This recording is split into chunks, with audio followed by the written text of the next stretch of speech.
Kita kali ini akan membahas tentang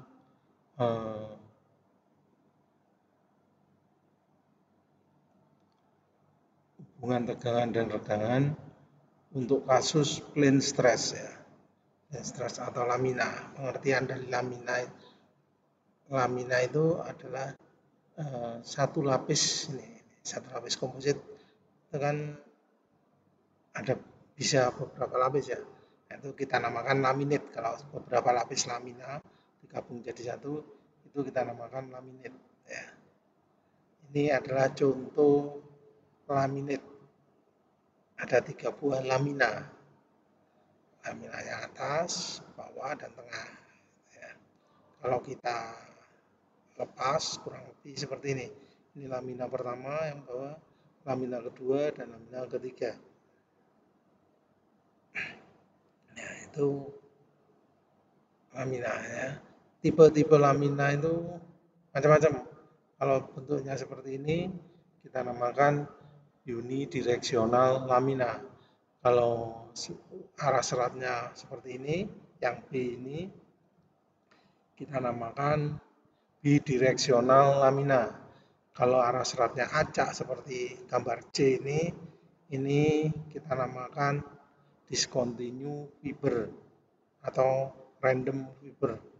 Sedangkan kalau seratnya itu dianyam seperti kain itu ya, itu kita namakan woven lamina.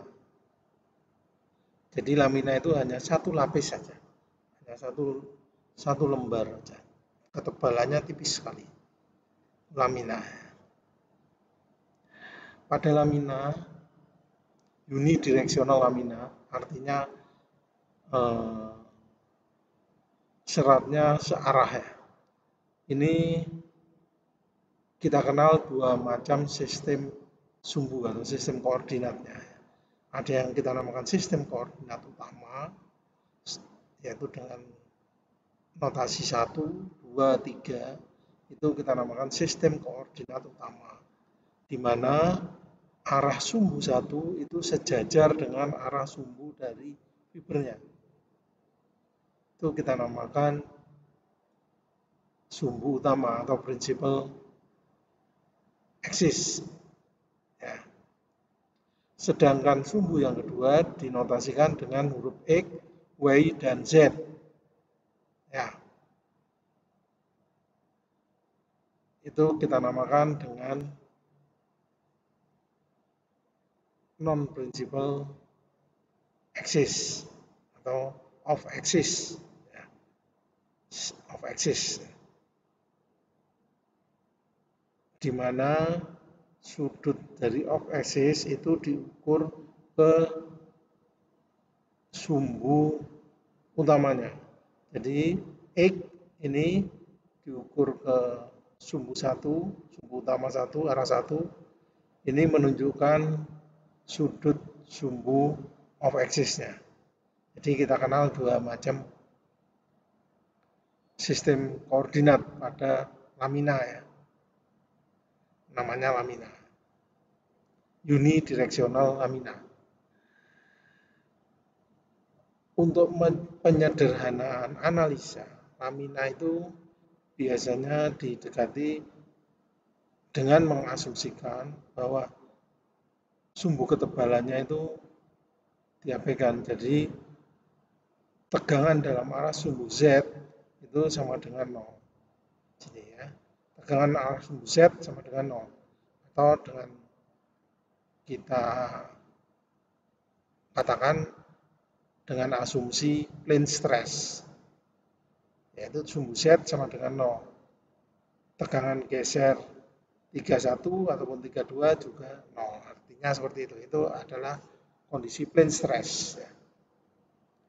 Jadi tegangan dalam arah sumbu 30, tegangan geser dalam arah 310, tegangan geser dalam arah 32 juga 0. 3 artinya 32 artinya bidang 3, 2, bidang 3, 1. Begitu ya.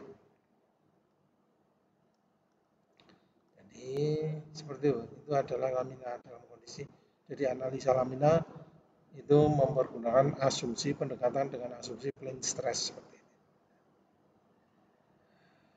Untuk kasus unidirectional lamina ini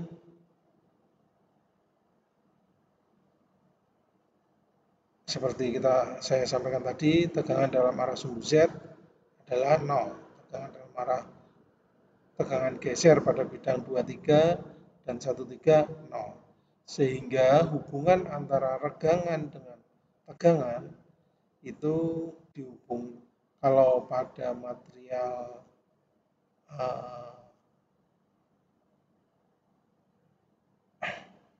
anisotropik kemarin kan dihubungkan dengan 36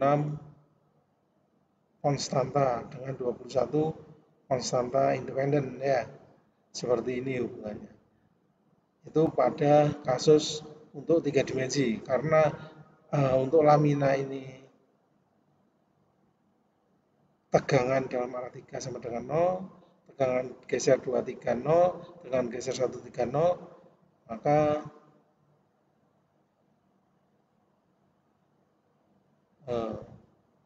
untuk material ortotropik ya, untuk materialnya adalah ortotropik itu dengan 3 dimensi komplain matriknya kan seperti ini ya, hanya ada 6, 7, 8, 9 komplain matrik ya. Untuk material ortotropik ya. Ya. Tetapi kemudian kita tahu bahwa regangan 3 ini kan tidak 0, sama dengan ini ya. Tegangan 3 itu adalah ini pada material ortotropik lamina 3 dimensi.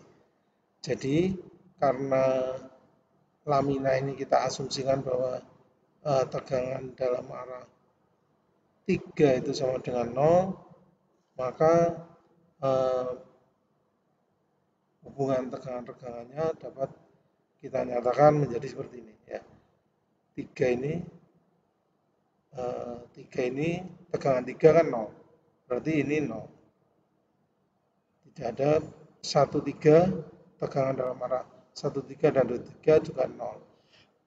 Sehingga matriknya matrik hubungan persamaan hukum Hooke, hubungan antara regangan dengan tegangannya menjadi bentuk seperti ini, hanya 3 kali 3, 2 buah regangan normal dan 1 buah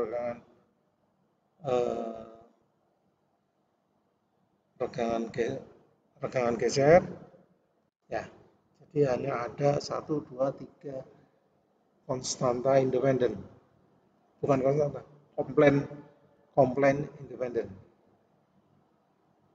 ya. Karena ini untuk lamina ya. Normal strain tidak independen karena fungsi dari epsilon 2 dan epsilon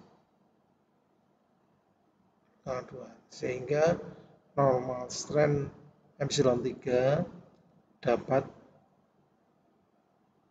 dinyatakan dengan ini ya, persamaan ini. Sedangkan regangan gesernya sama dengan ya, ini maksudnya ini tidak independen ini ya, sehingga Sherenstein ini sehingga persamaan ortotropik untuk lamina adalah ini, hubungan antara regangan dan tegangannya ini komplain matrik.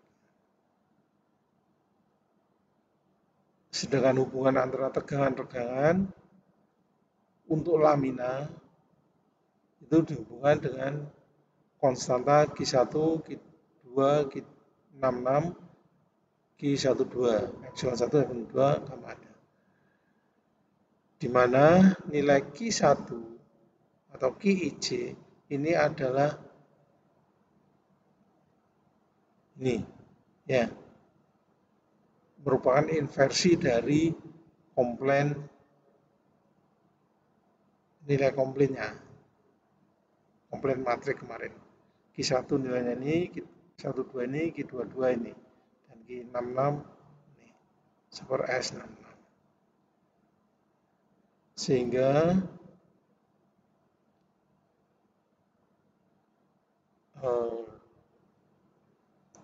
Q11 ini perlu dipahami kan, tidak sama dengan QIJ. QIJ tidak sama dengan CIJ ya, nilainya ini. Q1 itu merupakan nilainya ini. S11 per itu ya. Sedangkan hubungan antara komplain dan sistematik ini dengan hubungan antara komplain stiffness matrix ke konstanta engineering dari sebuah lamina ini dapat kita dekati dengan memberikan gaya memberikan tegangan dalam arah sumbu 1, sumbu 2 dan geser, tegangan geser pada bidang 1-2, di mana untuk direksional lamina itu E1 merupakan modulus yang dalam arah longitudinal, sedangkan E2 modulus yang dalam arah transversal, dan V12 itu adalah Poisson ratio utama pada bidang 1-2.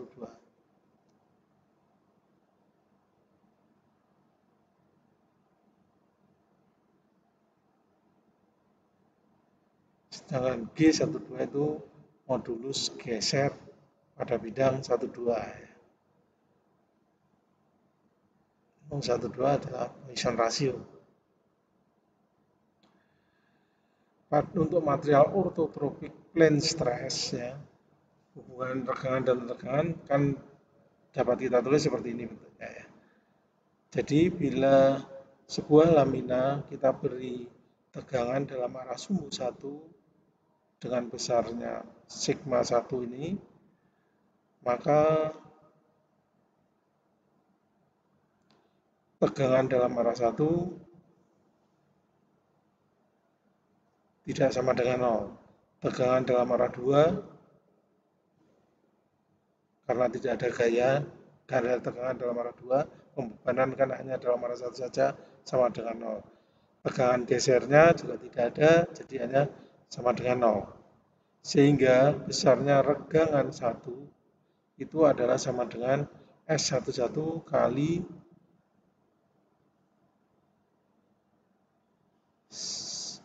sigma 1 ditambah dengan S12 kali sigma 2, karena sigma 2 0, maka perkaliannya sama dengan 0, 0 kali tau 12, dimana 0 tau 12 juga 0 ya dari kasus ini. Ini jadi regangan 1 itu sama dengan S11 sigma 1, yaitu. Kemudian epsilon 2 ini kan sama dengan S12 kali sigma 1 ditambah dengan S22 kali sigma 2, nilainya 0 dan 0 kali 0, 0. Jadi epsilon 2 regangan yang terjadi pada lamina ini adalah ini S12 kali sigma 1, besarnya tegangan 1. Regangan geser 12 itu adalah ini kali sigma 1, 0 kali sigma 2, S66 kali 12. Nilainya 0, karena sigma 12 0, maka nilainya 0. Jadi regangan tidak terjadi akibat dari beban sigma 1 pada lamina ini, tidak terjadi regangan geser.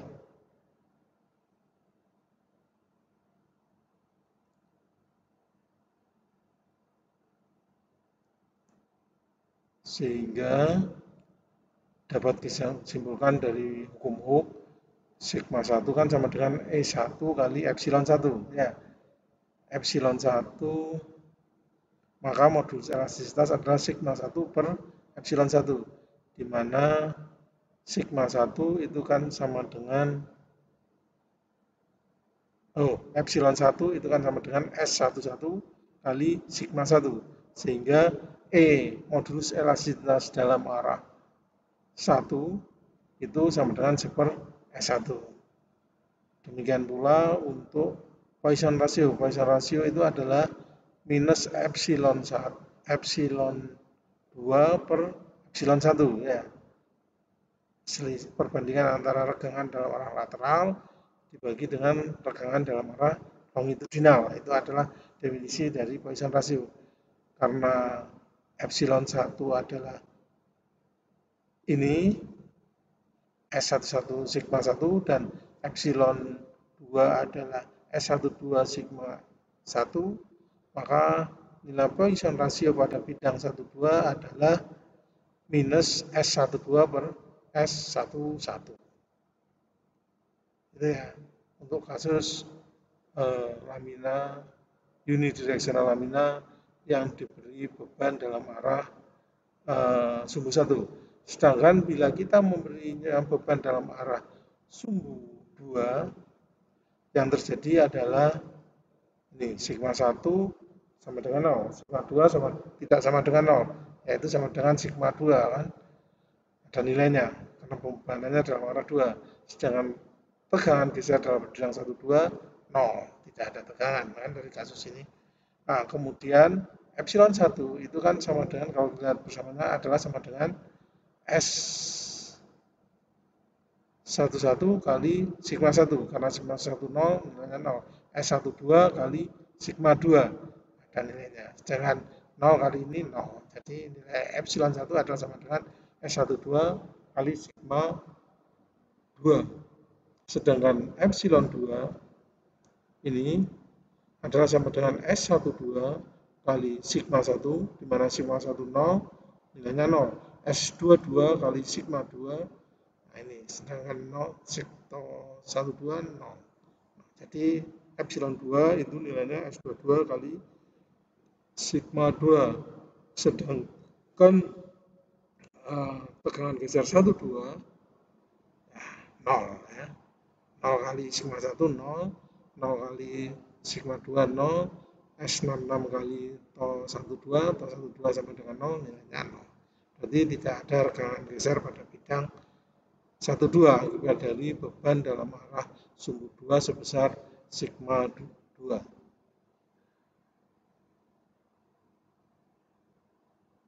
Ya, maka modulus elastisitas dalam arah sumbu 2 untuk lamina ini adalah sigma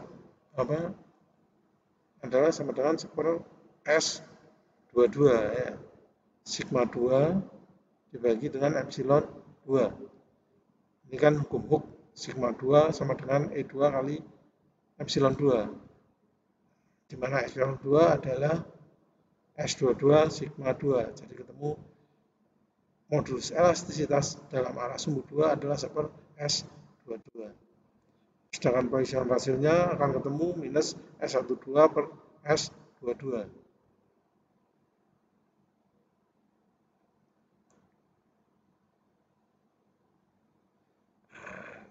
Dari sini kita juga bisa menentukan hubungan antara Poisson ratio dengan modulus elastisitas ya. Kalau Nu21 adalah minus S12 per S22, kemudian Nu12 tadi itu sama dengan minus berapa? 12 tadi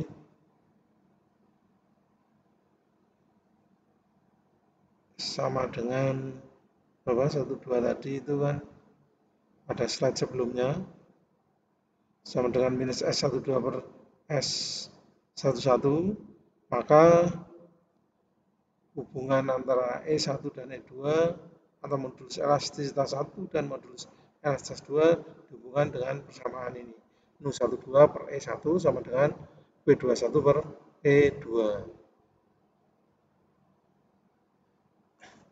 Sedangkan untuk kasus lamina tersebut bila menerima beban dalam beban geser tau 12, yang akan terjadi adalah tegangan normal dalam arah 1, 0. Tegangan normal dalam arah 2, 0. Dan hanya ada tegangan geser 1, 2 saja. Sehingga regangan pada arah 1, 0. Ya, regangan dalam arah 2, 0. Karena epsilon 1 adalah S1 kali sigma 1. Sigma 1, 0. Sigma 2, 0. Maka ini S12 kali sigma 2 juga 0. 0 kali tau 12, 0. Meskipun tau 12 ada nilainya. Tapi karena ini 0 dikali 0, 0. Epsilon 2 juga demikian. Karena sigma 1 dan sigma 2, 0. Maka nilainya 0. Tau 12 dikali 0, 0. Sedangkan gamma 12 itu sama dengan S66 kali tau 12. Ya. Jadi hanya ada regangan geser yang terjadi di sini.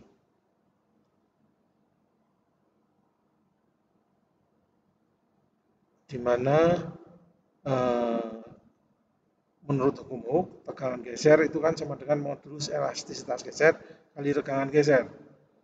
Karena regangan geser 12 itu adalah S66 per tau 12, maka modulus elastisitas geser pada bidang 12 adalah seper S66. Ya, jadi S1, jadi dapat kita simpulkan bahwa S11 dari pembahasan slide sebelumnya adalah seperti S1. S12 itu sama dengan minus nu 12 per E1. Sedangkan S22 sama dengan seper E2.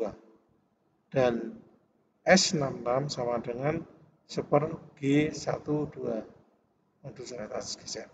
Sehingga hubungan tegangan dengan regangan yang dihubungkan dengan matrik stiffness ini, matrik kekakuan ini, Q11 itu dapat kita uraikan. Q11 adalah sama dengan E1 ini ya. Q2 ketemu ini, Q3 ini, Q22 ini, Q66 ini. Sehingga itu ya nilai dari Q11 ini ketemu ini. Contoh soalnya kasusnya ini seperti ini.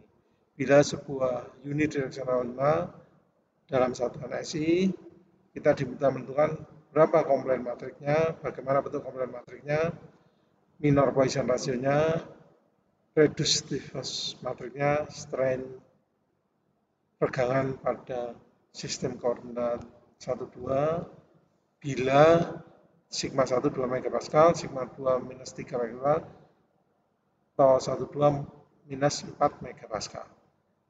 Ya.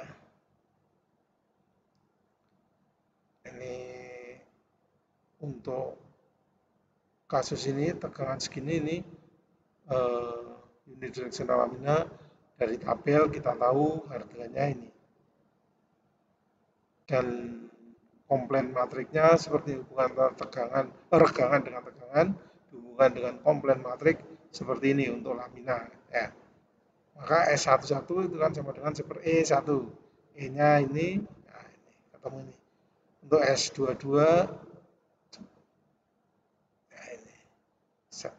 Untuk S12 ini tinggal dihitung, kita masukkan saja bersama sehingga komponen matriknya adalah S11 ini nilainya, S12 ini, S22 ini ya, S66 ini.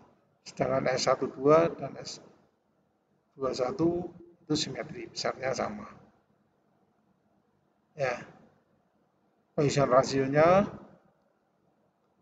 21 sama dengan ini ya. Ini persamaan hubungan antara E1 dan E2 karena E1 dan E2 sudah tahu, bisa kita hitung. Poisson rasionya juga sudah tahu tadi. Ya. Bisa kita hitung. Reduced stiffness-nya, nah ini reduced stiffness itu adalah hubungan antara tegangan dengan regangan. Nilainya ini sesuai persamaan tadi kita hitung, maka hubungan tegangan dan regangannya seperti ini. Jadi pada lamina ini artinya tegangan dalam arah 1 adalah 181 ini kalikan epsilon 1, 2,8 ini kalikan epsilon 2 ditambah dengan ini. Itu nilai tegangan dalam arah sumbu 1 ya. Atau ini kesimpulannya ya. Sama ini sehingga regangan 1, 2, 3 dapat kita tentu.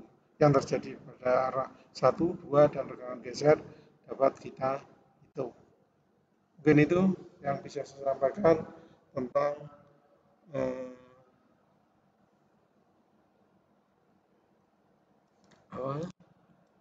unidirectional lamina, introduction tentang unidirectional lamina. Terima kasih atas perhatiannya.